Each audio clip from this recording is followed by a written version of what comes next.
എല്ലാവർക്കും നമസ്കാരം. ഞാനിതാ ഇന്നൊരു സംഭവമാണ് കാണിക്കുന്നത്. എൻ്റെ പാത്രം കണ്ട ഇത് അടി പിടിച്ചിട്ട് ഈ പറഞ്ഞ പോലെ കരിഞ്ഞു പോയി. ചായപ്പൊടീൻ്റെത് വേറെ എന്തോ വെല്ലോ ഉരുക്കിയിട്ടോ അങ്ങനെ എന്തോ ആക്കിയിട്ട് എൻ്റെ പാത്രം ഇങ്ങനെ വെറുതെ ഇങ്ങനെ വല്ലാത്തൊരു വൃത്തികെട്ട രീതിയിലായിപ്പോയി.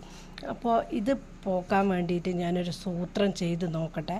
എത്രത്തോളം വിജയിക്കുന്നൊന്നും അറിയില്ല. ഈ പാത്രത്തിൽ ഞാനിതാ ഇങ്ങനെയുള്ളൊരു ചിരട്ട ഇതിടുന്നുണ്ട്. ഇത് പൊട്ടിച്ചിട്ട് ഇടുക, അല്ലാണ്ട് അപ്പാടും ഇടാം. എന്നിട്ട് നമുക്ക് ഒന്ന് അടുപ്പത്ത് വെള്ളം ഒഴിച്ചിട്ട് ഒന്ന് നല്ലോണം തിളപ്പിച്ചെടുക്കാം. എന്നിട്ട് നമുക്ക് എന്നതിന് ശേഷം ഒന്ന് നോക്കാം ഇതെന്തെങ്കിലും മാറ്റം വരുന്നുണ്ടോ ഇല്ലയോ എന്നുള്ളത്. ഇത് ഞാൻ നല്ലോണം വെള്ളം വെച്ചിട്ടുണ്ട്, ചിരട്ട ഇട്ടിട്ടുണ്ട്. നമുക്ക് നോക്കാം ഇതെന്താവും എങ്ങനെയാവും എന്നുള്ളത്.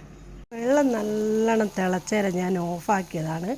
എന്താണ് ഇതിൻ്റെ സ്ഥിതി എന്നുള്ളത് വെള്ളം ഒഴിച്ച് നോക്കിയിട്ട് നമുക്ക് നോക്കാം. കറയെല്ലാം പോയിനോ നിറം വന്നിനോ എന്നുള്ളത് നമുക്ക് നോക്കാം. ഇപ്പം വെള്ളം കലങ്ങിയ പോലെ ആയതുകൊണ്ട് കാണുന്നില്ല. നോക്കട്ടെ. അതിനകത്തുള്ള തിളച്ച വെള്ളവും ചിരട്ടയും അങ്ങോട്ടേക്ക് ഒഴിച്ച് ഇനി നമുക്കിതൊന്ന് സോപ്പിട്ടൊന്ന് കഴുകി നോക്കട്ടെ എന്താവും ഇതിൻ്റെ കണ്ടീഷനായിട്ട് പോയി. ഞാൻ എത്ര ഉരച്ചിട്ടും ഇതുവരെ പോവാണ്ടെന്ന് എൻ്റെ പാത്രത്തിൻ്റെ കറ നല്ല കിണ്ണം കാച്ചിയ പോലെ ആയിട്ടുണ്ട്. ഒന്ന് ഞാൻ ശരിക്കും കാണിച്ചു തരാം.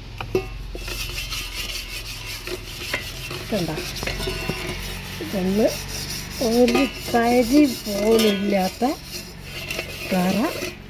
എനിക്ക് വിശ്വസിക്കാൻ പറ്റുന്നില്ല സത്യമായിട്ടും. അത്രക്ക് മാറ്റം വന്നിട്ടുണ്ട്. എല്ലാവരും ഇങ്ങനെ ഒന്ന് ചെയ്ത് നോക്കണേ. ഇത് ഞാൻ ഒന്ന് കഴുകിയിട്ട് കാണിച്ചു തരാം.